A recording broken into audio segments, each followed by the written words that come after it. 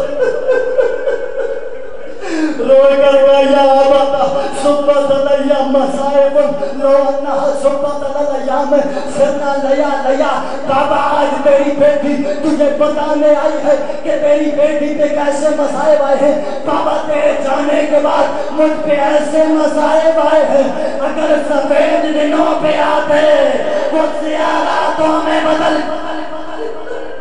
اجرکم عند اللہ، مولا کسی غم میں نہ رلائے،